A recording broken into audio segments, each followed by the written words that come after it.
आज हम करेंगे पाठ मैं क्यों लिखता हूं। इस पाठ को हम बहुत ही इंटरेस्टिंग वे में बहुत ही मजेदार तरीके से समझने वाले हैं। और सिर्फ इतना ही नहीं, इस चैप्टर के लाइन बाय लाइन एक्सप्लेनेशन तो हम करेंगे, लेकिन साथ ही साथ इसी चैप्टर के एक्सरसाइज क्वेश्चन, इसी चैप्टर के एमसीक्यू टाइप क्वेश्चन और इसी चैप्टर के इंपॉर्टेंट क्वेश्चन भी हम इसी वीडियो में बात करेंगे। तो आज हमारे साथ अंत तक बने रहिएगा। तो आइए शुरू करते हैं। नमस्ते, मेरा नाम आशीष है। देखो बच्चों, इस पाठ को लिखा है अज्ञे जी द्वारा। अज्ञे जी ने इस पूरे पाठ में क्या बताया है, एक बार जल्दी से दो चार लाइन में मुझसे सुन लो, ताकि जब मैं लाइन बाय लाइन एक्सप्लेनेशन करूं तो आपको यह पाठ बहुत अच्छे से समझ में आए। देखो बच्चों, अज्ञे जी ने इस पाठ में नाम से ही पता चल रहा है क्या बताया है, क्या कि मैं क्यों लिखता हूं। यानी लेखक, लेखिका, कवि, कवित्री आखिर लिखते क्यों हैं, क्या मिलता है उनको। और चलो लेखक के बारे में तो थोड़ी देर में बात करते हैं। मैं आपसे पूछता हूं, आपको भी कोई ना कोई तो शौक होगा। कोई क्रिकेट का शौकीन होगा, कोई फुटबॉल का, कोई पेंटिंग बनाता होगा, तो कोई क्या करता होगा, कोई क्या, मतलब कोई ना किसी तरह का शौक रखते होंगे,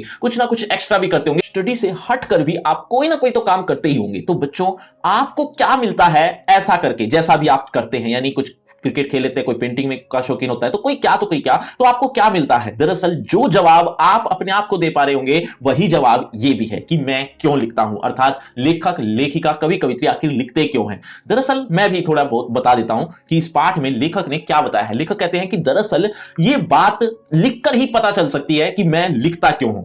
दरअसल होता क्या है कि किसी ना किसी का कोई ना कोई शौक होता है। अब वो शौक जब तक वो पूरा ना हो जाए, जब तक वो पूर्ति ना कर ले, यानी जो काम उसको अच्छा लगता है वो कर ना ले, तब तक अंदर कुछ ना कुछ बेचैनी सी रहती है। तो आंतरिक आंतरिक कह सकते हो या भीतरी कह सकते हो, भीतरी एक मजबूरी होती है कि उसको वो काम करना ही पड़ता है, या वो कर लेता है तब उसको आंतरिक मजबूरी से मुक्ति मिल जाती है। इसीलिए वो काम करते हैं। कौन सा काम? जो उसका अलग से शौक होता है। जैसे लेखक का शौक होता है लिखना, ऐसे ही पेंटर का शौक होता है पेंटिंग करना, ऐसे ही आर्टिस्ट अलग अलग तरह के अलग अलग काम के लिए बने हुए हैं या होते हैं। तो ऐसा ही इसका जवाब है कि आखिर लेखक लिखता क्यों है। यही बात अब हम इस पाठ में पढ़ेंगे, लेकिन कुछ एग्जांपल्स के साथ थोड़ा अच्छे से समझाया है, वो भी देखेंगे। देखो, मैं क्यों लिखता हूं, यह प्रश्न बड़ा सरल जान पड़ता है पर बड़ा कठिन भी है, बहुत मुश्किल भी है। क्यों? क्योंकि इसका सच्चा उत्तर लेखक के आंतरिक जीवन के स्तरों से संबंध रखता है। एक बात और बता देता हूं, ये पूरे पाठ में लेखक, लेखिका के बारे में बताया हुआ है, लेकिन लिखा अज्ञे जी ने है। तो अज्ञे जी अपने ऊपर बता रहे हैं कि मैं आखिर लिखता क्यों हूं,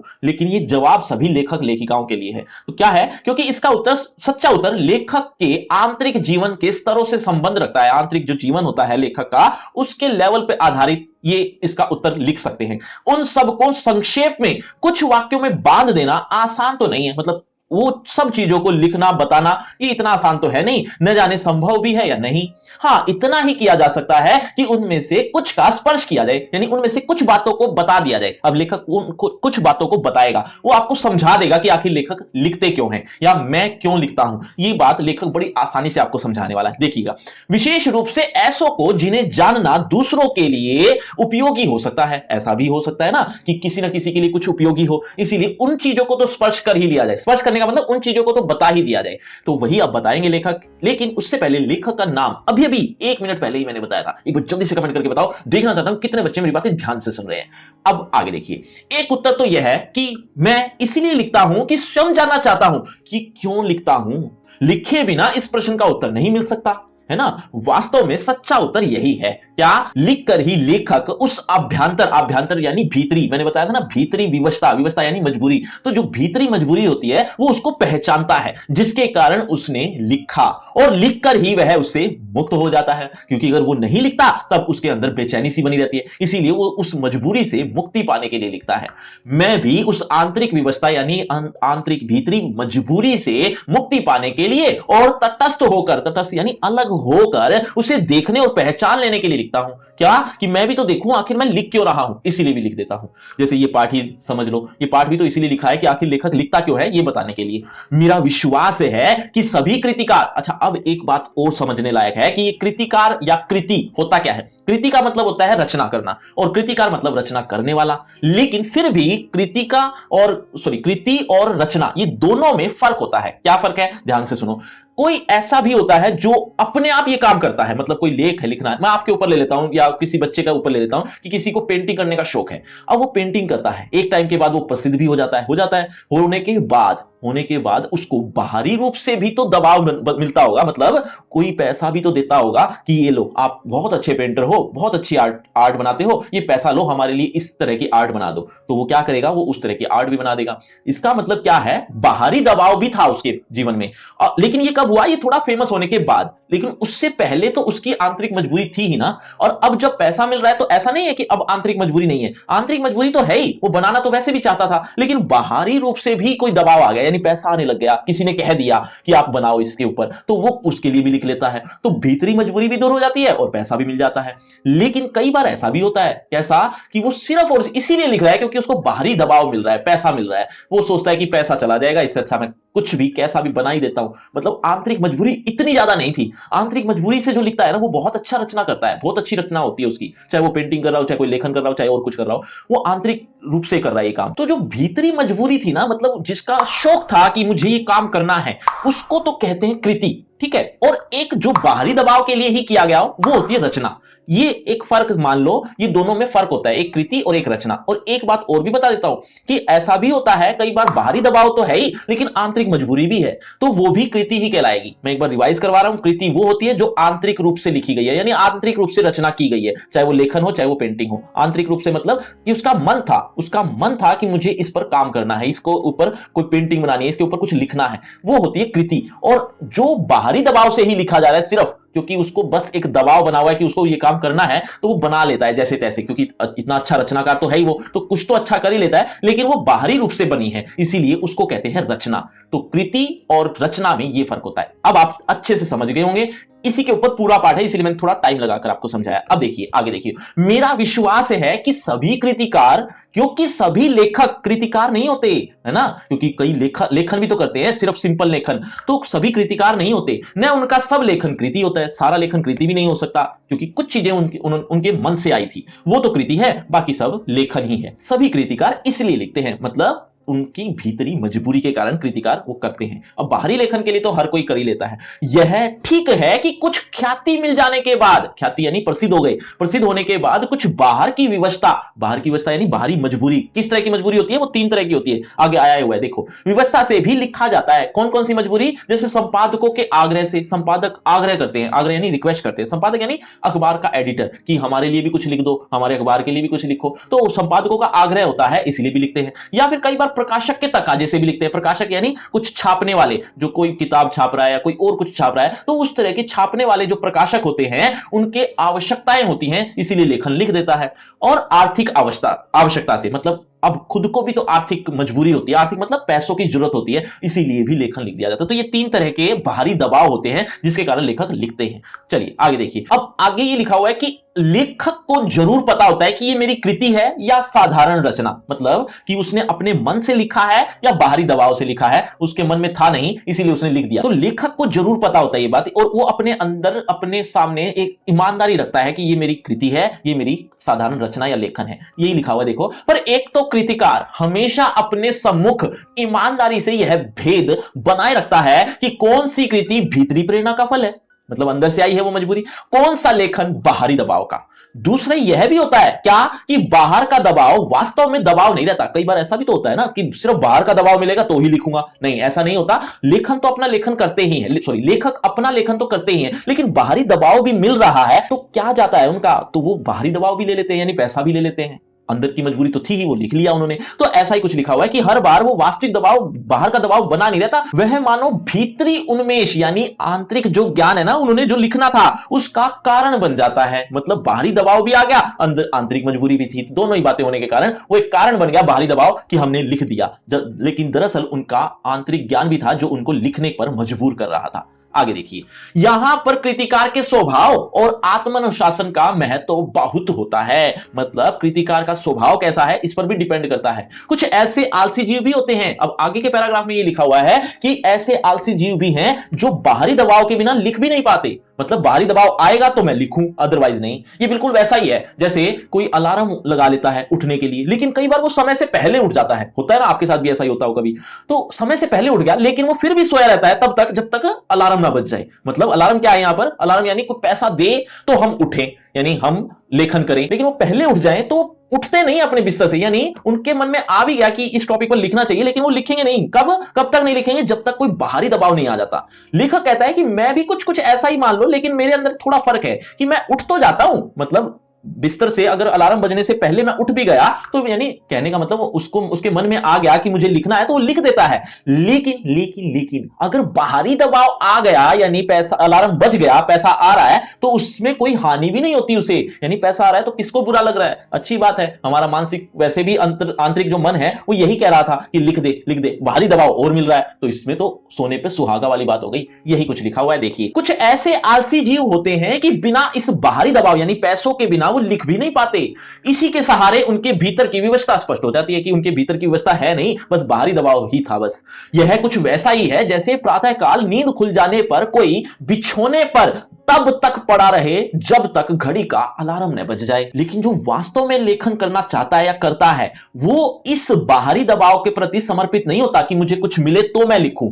वो तो एक सहायक यंत्र के रूप में उसको यूज कर लेता है, यानी बाहरी दबाव को। क्यों? क्योंकि उसको बाहरी रूप से कुछ भौतिक यथार्थ का भी तो सामना करना पड़ता है। भौतिक यथार्थ का मतलब उसको और भी चीजों को खरीदना है, पेट भी भरना है, तो उसको पैसा तो चाहिए ना। तो वो बस इसीलिए उसको यूज करता है। अदरवाइज एक सच्चा लेखक ये काम करता नहीं है कि सिर्फ बाहरी दबाव होगा तो ही लिखूंगा। तो ऐसा ही कुछ यहां पर लिखा हुआ है कि इस प्रकार वास्तव में कृतिकार बाहर के दबाव के प्रति समर्पित नहीं हो जाता है, उसे केवल एक सहायक यंत्र की तरह काम में लेता है। यानी पैसा आ रहा है तो वो सिर्फ पेट भरने तक एक सहायक यंत्र है, जिससे भौतिक यथार्थ यानी बाहरी वस्तुओं से के साथ उसका संबंध बना रहे।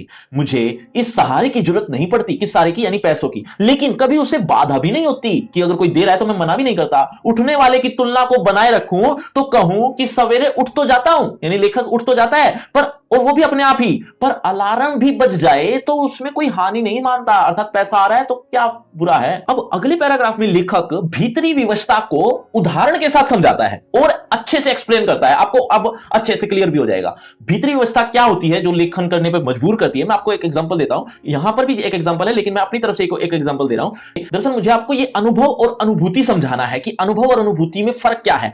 ये आगे पाठ में ये दो चीजें आएंगी, इसीलिए मैं आपको एक एग्जांपल से समझाता हूं कि आप मूवी में, सॉरी, एक थिएटर में मूवी देख रहे हो, वहां पर चार लोग, आपके दोस्त कह लो, आप बैठे हैं, लेकिन एक सैड सीन आ जाता है, बहुत उदास एक दृश्य चल रहा है। उस उदास दृश्य को देखते हुए आपकी आंखों में आंसू आ जाते हैं। आपके साथ कई बार ऐसा होता होगा, कोई सैड सीन देख के आपकी आंखों में आंसू आ गए हो। अब आपके साथ में जो बैठे हुए हैं उनकी आंखों में आंसू नहीं है। ऐसा कई बार भी होता है कि दो की आंखों में आंसू है, दो की आंखों में आंसू नहीं है। ऐसा क्यों होता है? दरअसल होता क्या है, फिल्म चारों ही देख रहे हैं, लेकिन उस फिल्म को देखते समय वो जो दो की आंखों में आंसू हैं वो दरअसल उस सीन के साथ काफी ज्यादा कनेक्टेड हो गए हैं। किस तरह से कनेक्टेड? कि वो अपने आप को महसूस करने लग गए हैं कि वो जो सामने किसी के साथ बुरा हो रहा है ना, वो मेरे साथ ही हो रहा है। ऐसा वो अनुभूति कर लेते हैं, अनुभव नहीं, अनुभूति कर लेते हैं। यानी अनुभव से दो स्टेप आगे बढ़कर अपने आप को महसूस करने लग जाते हैं कि मैं ही हूं वो, और उनकी आंखों में आंसू आ जाते हैं। और दूसरी तरफ जिनकी आंखों में आंसू नहीं है, फिल्म तो वो भी देख रहे हैं, वो अनुभव कर रहे हैं, क्योंकि वो सिर्फ ऊपरी तौर पर देख रहे हैं, अपने आप को उन्होंने वहां पर महसूस नहीं किया, इसीलिए उनकी आंखों में आंसू नहीं होते। ये दो बड़ा डिफरेंस होता है किस किस में? अनुभव में और अनुभूति में। अनुभव वो जो ऊपरी तौर पर किया गया, हां हमने भी देखा, सबको पता है उसकी स्टोरी क्या थी, लेकिन अनुभूति जिसने की उसने वो देखा तो सही, लेकिन अपने आप को वहां पर महसूस भी किया। ये होती है भीतरी व्यवस्था, भीतरी मजबूरी, अनुभूति जिसको बोलते हैं। लेखक इसी के बारे में अब बताएगा। देखिए, यह भीतरी व्यवस्था क्या होती है। लेखक अपना एग्जांपल दे रहा है, उसके साथ भी कुछ हुआ था, वो अब क्या हुआ था वो भी मैं बताऊंगा। एक बार आगे पढ़ लेते हैं। यह भीतरी व्यवस्था क्या होती है, यानी भीतरी मजबूरी क्या होती है, इसे बखानना यानी बताना बड़ा कठिन है। क्या वह नहीं होती, यह बताना शायद कम कठिन होता है, या उसका उदाहरण दिया जा सकता है। अब उदाहरण देता है लेखक, और आगे क्या लिखेगा वो बताता हूं। कदाचित वही अधिक उपयोगी होगा। अपनी एक कविता की कुछ चर्चा करूं जिससे मेरी बात स्पष्ट हो जाएगी। क्या एक एग्जांपल देता है कि उसने कविता लिखी थी, किस पर? दरअसल आपको जापान की एक घटना याद होगी, हिरोशिमा पर जो घटना हुई थी, वो आपने उस घटना को बहुत बार पढ़ा होगा, नहीं पढ़ा तो पढ़ लेना, उसके बारे में ज्यादा डिटेल में नहीं, पर बेसिक बातें तो पता ही होंगी। तो हिरोशिमा पर जो अणु गिरा था, एक बम विस्फोट हुआ था, उसके जो प्रभाव थे वो काफी टाइम तक बने रहे, ठीक है, बहुत टाइम तक। उस घटना से कितना नुकसान हुआ वहां पर होने, यानी बच्चे जो पैदा हो रहे थे वो अपंग पैदा हो रहे थे, इतना काफी नुकसानदायक वो जो हुआ वहां पर, वो तो खैर अलग बात है। लेकिन उन्हीं उसी बात को लेकर लेखक ने एक कविता लिखी थी। वो कविता ऐसे ही नहीं लिख दी, भीतरी मजबूरी के कारण लिखी। वो भीतरी मजबूरी ऐसे ही नहीं हो गई। वो लेखक ने क्या किया, लेखक ने उस घटना के बारे में पढ़ा, बहुत पढ़ा, अच्छे से समझ लिया कि वहां पर क्या क्या हुआ होगा, बहुत कुछ देख लिया उन्होंने, सॉरी पढ़ लिया। अब एक बार ऐसा हुआ कि उन्हें जापान जाने का भी मौका मिला। जापान जब वो गए तो वहां पर वो प्रभाव भी देखे कि उस एक बम विस्फोट से कितना बड़ा नुकसान हुआ, क्या क्या प्रभाव पड़े, वहां के लोगों पर क्या क्या प्रभाव पड़े, वो सब चीज देखी उसने। अस्पतालों में भी गया लेखक, वहां जब अस्पतालों में गया, वहां से जो प्रभावित लोग थे, घायल जो लोग थे, उनको भी देखा, खूब अच्छे से अनुभव कर लिया।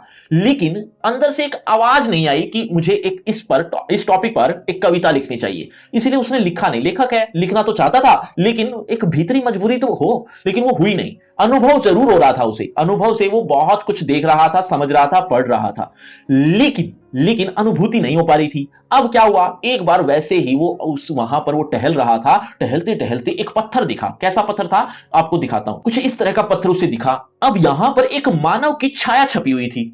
अब लेखक ने जब ये देखा तो हैरान हुआ, ये छाया कैसी है? जरूर यहां पर बम विस्फोट हुआ था, मतलब उसे पहले पता था बम विस्फोट हुआ है, लेकिन रेडियम धर्मी की जो किरणें हैं वो यहां पर आकर रुक गई होंगी और यहां पर जो आदमी होगा उसे झुलसा दिया होगा। झुलसाने के बाद उसकी जो छाया है वो इस पत्थर पर पड़ गई। ऐसा जब वो सोच रहा था, उसके अंदर एक आवाज आई कि ओह, इतनी बड़ी घटना है, इस पर तो एक कविता लिखनी चाहिए। और उसके मन में बैठ गया, ये मन में आ गई, मतलब एक तरह की भीतरी अनुभूति हो गई। अब उसको एक भीतरी मजबूरी हो गई कि अब उसे उस पर कविता लिखनी थी। तो ऐसा ही कुछ अब हम पढ़ेंगे, देखते जाइएगा। मैं विज्ञान का विद्यार्थी रहा हूं, अर्थात वो साइंस का स्टूडेंट रहा है। मेरी नियमित शिक्षा उसी विषय में हुई। अणु क्या होता है, कैसे हम रेडियम धर्मी तत्वों का अध्ययन करते हुए विज्ञान की उस सीढ़ी तक पहुंचे जहां अणु का भेदन संभव हुआ। यानी अणु के बारे में उसने काफी कुछ पढ़ लिया, क्योंकि वो साइंस का स्टूडेंट रहा है। आप भी साइंस पढ़ते होंगे। रेडियम धर्मिता के क्या प्रभाव होते हैं, इन सब का पुस्तकीय यानी पुस्तक का और सैद्धांतिक यानी नियमों का ज्ञान तो मुझे था। फिर जब वह हिरोशिमा में अणु बम गिरा, मतलब हिरोशिमा में जो घटना हुई, तब उसके समाचार मैंने पढ़े और उसके परवर्ती यानी बाद के जो प्रभावों का जो विवरण था वो भी मैं पढ़ता रहा। इस प्रकार उसके प्रभावों का ऐतिहासिक प्रमाण भी सामने आ गया। अब आगे क्या हुआ, विज्ञान के इस दुरुपयोग के प्रति बुद्धि का विद्रोह स्वाभाविक था। मैंने बुद्धि से बहुत विद्रोह किया इस घटना का। मैंने लेख आदि में भी कुछ लिखा भी, पर अनुभूति के स्तर पर जो व्यवस्था होती है ना, मतलब उसने लेख लिखे लेकिन अनुभूति के स्तर पर नहीं। अनुभूति के स्तर पर जो व्यवस्था होती है ना, वह बौद्धिक पकड़ से आगे की बात है। मतलब मेरी बुद्धि ने तो विद्रोह कर रखा था, लेकिन मैं बुद्धि से विद्रोह जो कर रहा था वो सिर्फ अनुभव के आधार पर, अनुभूति नहीं हो रही थी मुझे तो। और उसकी तर्क संगति भी अपनी अलग होती है, अनुभूति की जो बात हो रही है। इसीलिए कविता मैंने इस विषय में नहीं लिखी, इस विषय में तो नहीं लिखी। यो युद्ध काल में भारत की पूर्वीय सीमा पर देखा था। मतलब मैंने पहले भी ये नजारा देख लिया था, कब कि जब एक बार हुआ क्या था कि युद्ध काल में बहुत से सैनिकों को भोजन चाहिए था, बहुत से सैनिक थे, लेकिन उससे भी ज्यादा मछलियों को वो मार दिया करते थे। क्यों मार देते थे, क्योंकि बम विस्फोट कर देते थे, उनको खाना चाहिए था। अब खाना कहां से मिले, मछलियों से। मछलियां इतनी सारी आए कहां से, वो नदी या उस तालाब या जहां पर भी उनको मछली दिखती वहां पर बम विस्फोट कर देते, और वहां पर वो जो ढेरों मछलियां हुआ करती थी वो मर जाती थी। वो मर जाती तो अब बेचारे क्या करते, वो जितना खाते थे उतना तो खा लेते थे और बाकी वेस्ट, तो वो वेस्टेज ही तो थी। यही सेम घटना हिरोशिमा पर भी तो हुई। मतलब किसी के कसूर की वजह से एक बम विस्फोट होता है, वहां पर निर्दोष लोग भी मारे जाते हैं। ये बात लेखक पहले वहां पर वो अनुभव कर चुका था, लेकिन अब वो अनुभूति तो नहीं हो रही ना। वही बात वो बताना चाह रहा है। क्या कह रहा है कि यो युद्ध काल में भारत की पूर्वीय सीमा पर देखा था कि कैसे सैनिक ब्रह्मपुत्र में बम फेंककर हजारों मछलियां मार देते थे, जबकि उन्हें आवश्यकता थोड़ी सी होती थी। और जीव के इस अपव्यय से, यानी बिना वजह जो खर्च हो रहा है, उसका मतलब होता है अपव्यय से जो व्यथा भीतर उमड़ी थी। व्यथा होती है पीड़ा, पीड़ा मेरे अंदर तब भी उमड़ी थी, लेकिन उससे एक सीमा तक, मतलब उस घटना से मैं एक सीमा तक अणु बम द्वारा व्यर्थ जीवनाश का अनुभव तो कर ही सका था। मतलब मैं समझ रहा था कि वहां पर किस तरह की घटनाएं हुई होंगी जिसमें बहुत से निर्दोष लोग भी मारे जा चुके हैं। बच्चों तटस्थ का मतलब अभी थोड़ी देर पहले ही बताया था, एक बार जल्दी से कमेंट करके बताओ, देखना चाहता हूं कितने बच्चे मेरी बातें ध्यान से सुन रहे हैं अभी तक भी। आगे देखिए, जापान जाने का अवसर मिला तब हिरोशिमा भी गया और वह अस्पताल भी देखा जहां रेडियम पदार्थ से आहत लोग वर्षों से कष्ट पा रहे थे। इस प्रकार प्रत्यक्ष अनुभव भी हुआ, मतलब मैं प्रत्यक्ष रूप से देख लिया, अनुभव के स्तर पर जो बातें होती है वो मैं कर चुका हूं। पर अनुभव से अनुभूति गहरी चीज है, कम से कम कृतिकार के लिए तो है ना, क्योंकि उसको मन से लिखना है वो काम। अनुभव तो घटित का होता है कि घटना हो रही है, उसने देख लिया, अनुभव हुआ, लेकिन घटना को महसूस करना यह अनुभूति है। और आगे लिखा हुआ है, तो अनुभव तो घटित का होता है पर अनुभूति संवेदना यानी हाव भाव और कल्पना के सहारे उस सत्य को आत्मसात यानी अपना लेती है जो वास्तव में कृतिकार के साथ घटित नहीं हुआ है। उसके साथ तो नहीं हुआ, लेकिन वो फिर भी ऐसा महसूस करता है कि मेरे साथ हुआ है। जो आंखों के सामने नहीं आया है, जो घटित के अनुभव में नहीं आया है, मतलब उसके साथ घटना नहीं हुई है, वही आत्मा के सामने ज्वलंत प्रकाश में आ जाता है। आत्मा के साथ बिल्कुल ऐसा ही नजारा हो रहा होता है, ऐसा लगता है, तब वह अनुभूति प्रत्यक्ष हो जाता है, यानी अनुभूति हो जाती है।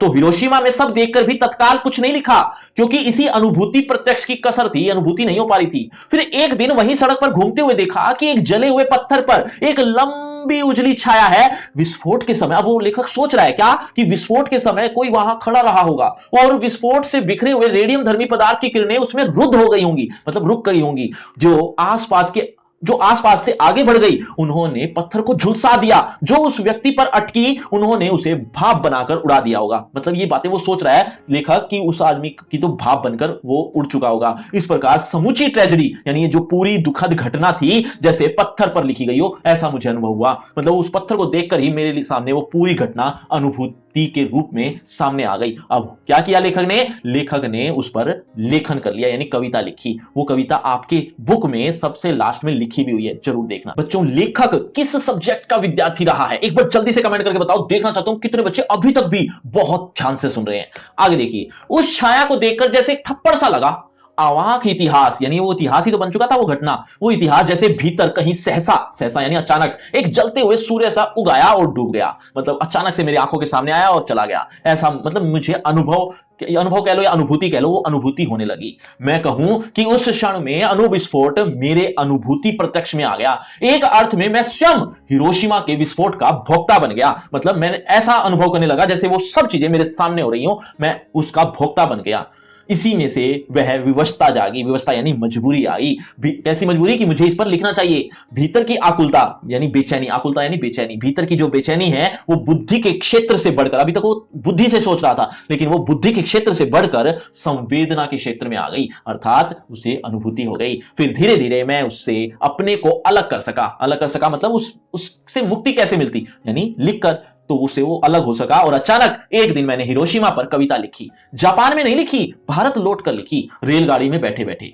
वह कविता अच्छी है या बुरी, यह बात मुझे नहीं पता, इससे मुझे मतलब नहीं है। मेरे निकट वह सच है, मतलब मैंने तो अपनी वो जो सच्चाई थी वो सामने रख दी क्यों उस कविता में, क्योंकि वह अनुभूति प्रसूत है, अनुभूति से उत्पन्न हुई है। यही मेरे निकट महत्व की बात है, ये मेरे लिए बहुत बड़े महत्व की बात थी। बच्चों, आपको लग रहा हो ये पार्ट खत्म हो गया, जी नहीं, अभी तो आपको इस चैप्टर के एक्सरसाइज क्वेश्चन, इंपॉर्टेंट क्वेश्चन और एमसीक्यू टाइप क्वेश्चन ये भी पढ़ने हैं। लेकिन ये मिलेंगे कहां? ये मिलेंगे आपको एक ही लिंक पर, लिंक दिया है डिस्क्रिप्शन बॉक्स में, लिंक का नाम रखा है free crash course for 10th class. कुछ इस तरह से जैसा आप देख रहे हैं, ये तीनों चीजें आपको यहीं पर इसी लिंक पर देखने को मिल जाएंगी, तो जरूर देखना। लेकिन उससे पहले होगा आपका इसी टॉपिक से रिलेटेड एक छोटा सा टेस्ट। देखना चाहता हूं आपने इस टॉपिक को, इस चैप्टर को कितने अच्छे से समझा, और अगर आप इस चैप्टर को अच्छे से समझ चुके हो तो देखें जरा किसने कितना पढ़ा। पहला प्रश्न आपकी स्क्रीन पर ये रहा। कोई भी लेखक लिखने के पश्चात क्या अनुभव करता है? बच्चों, हर प्रश्न के बाद आपको 5 सेकंड मिलेंगे आंसर देने के लिए। आप अपना आंसर कमेंट करते रहना, एंड में देखना चाहता हूं किसके कितने आंसर ठीक हुए। कोई भी लेखक लिखने के पश्चात क्या अनुभव करता है? आपके ऑप्शन आपकी स्क्रीन पर। ए निराशा, बी भय, सी मुक्ति, डी बंधन। आपके 5 सेकंड शुरू होते हैं अब। 5 4 3 2 1 0। सही उत्तर है ऑप्शन सी, मुक्ति। चलिए बच्चों, अगले प्रश्न की तरफ। अगला प्रश्न, हिरोशिमा नगर किस देश में स्थित है? आपके option. A Japan, B France, C Bharat, D Germany. 5 4 3 2 1 0। सही उत्तर है ऑप्शन ए, जापान। चलिए बच्चों, अगले प्रश्न की तरफ। अगला प्रश्न, जापान में किसे देखकर लेखक की अनुभूति को बल मिला था?